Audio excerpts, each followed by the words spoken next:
Osteopathic medicine, osteopathic manipulation, chiropractic manipulation, adjustments, bone cracking, HVT, HVLA. These are all phrases for the same thing, a type of technique used by osteopaths and chiropractors. But what is manipulation and what does it do? My name's Josh Barrett, I'm an osteopath, and in this video I'm going to break down what happens, what it affects, and the negative side to manipulation.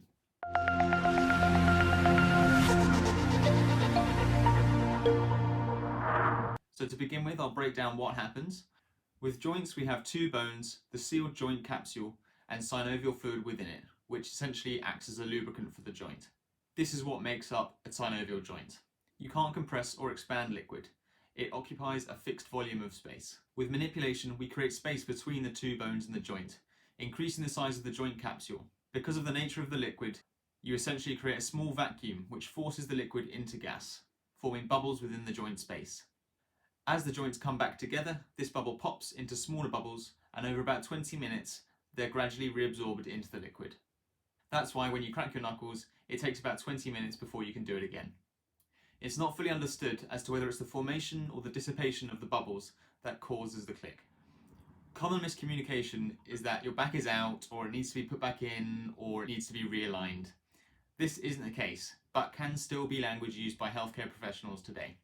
There have been a number of studies investigating whether there was any displacement or replacement of bones before and after manipulation, which showed no lasting changes once the elastic tissue deformation had been allowed to recover. There's also a myth that cracking your knuckles gives you arthritis.